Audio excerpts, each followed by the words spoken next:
Dr. Betts is somebody who's taught me how to connect with my patients.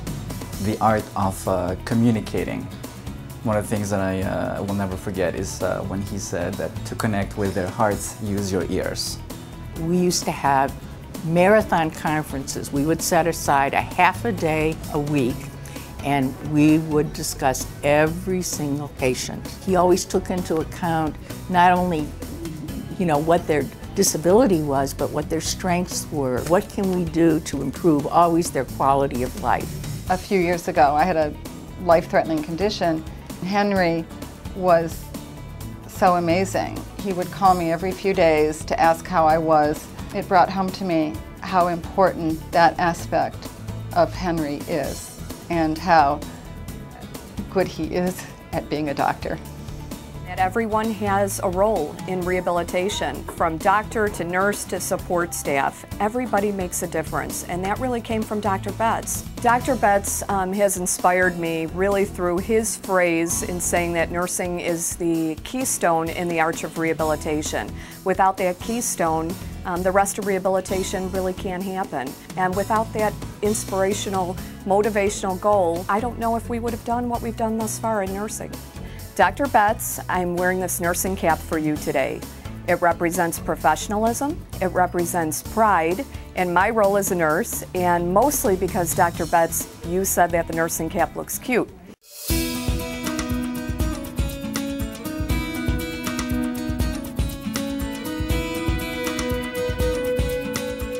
I think that Dr. Betts realized early on that by its very nature, physical medicine and rehabilitation required collaboration. RIC has a very special and unique partnership with Northwestern University's Feinberg School of Medicine. A lot of that was fostered by Henry and his understanding that we in rehabilitation, we need partners. He wanted people to be trained in rehabilitation, and education is the best way. We needed more physiatrists. And so obviously we want to build a residency program. Without education, rehab medicine would die.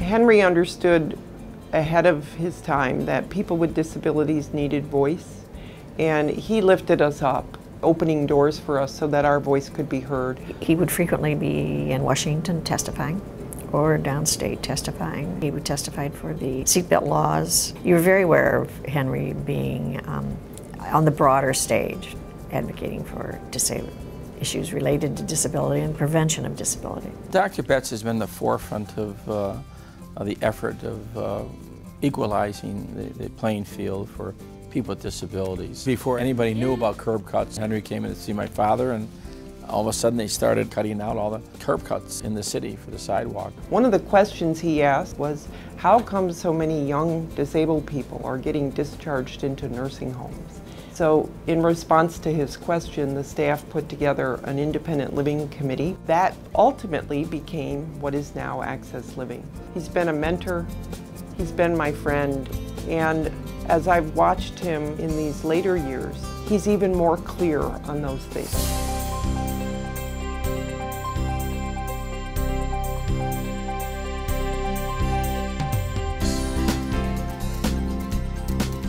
I was chairman, and I said, now look, we've got to raise $17 million.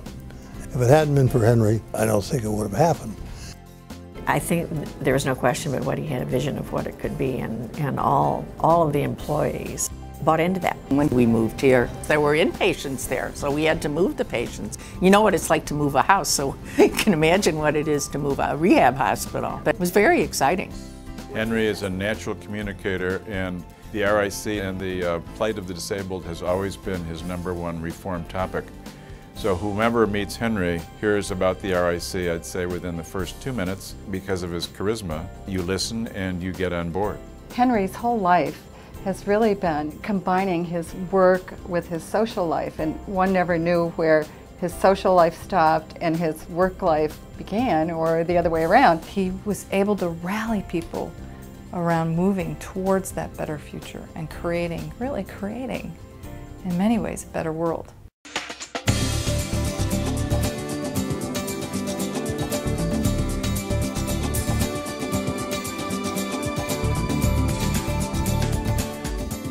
Dr. Betts, there's no doubt about it. I mean, he is the pioneer when it comes to rehab medicine. I asked him about how therapeutic recreation started here, and he informed me that he had actually received a $100 donation in 1963, and he took that donation and rented a Chicago bus, and he brought as many patients as he could from RIC to the Art Institute of Chicago. I think that it speaks to Henry's feeling that everyone should have access to beauty and culture. Many people, when they walk into the Rehabilitation Institute, are struck by the Chakal tapestry hanging in the lobby. I was at the groundbreaking in 1974. I was 6. And I have this memory of a beautiful hospital. Every floor was a different color and there were posters, and I just thought this would be a wonderful place if you had to be in a hospital. They were on the cutting edge, and he kept them on the cutting edge. He knew from the beginning that if the field of rehabilitation was to flourish, it needed to have a strong research base, and he was fully behind that, wholeheartedly and uncompromisingly supportive of research, and that's what's put us where we are today. I think that we have really great momentum going on here. There are new things going on all the time.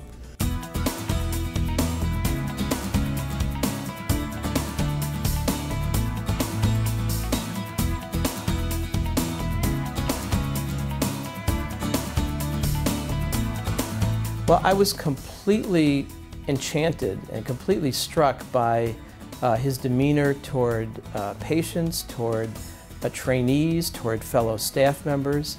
It was really very unique. I was able to see just how warm and endearing he could be. He has this way about him of making you feel like you're the only one that matters, you're the only one that he's talking with. Some Saturdays I would be here and Dr. Betts would be in the building early in the morning, and we'll be getting breakfast ready for the patient tray line.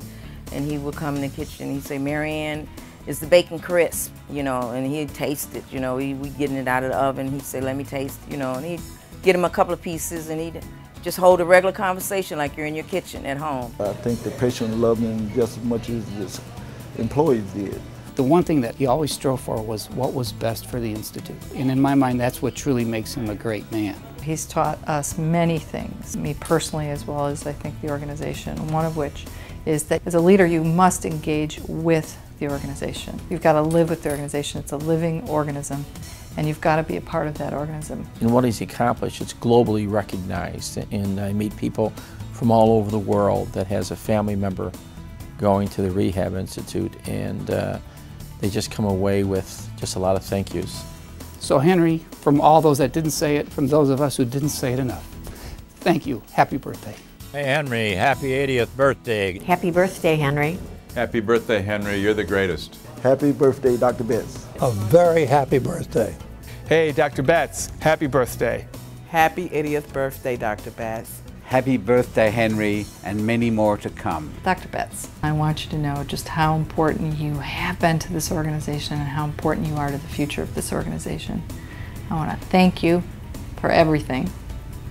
I want to tell you that we feel you in our souls, and we love you very much.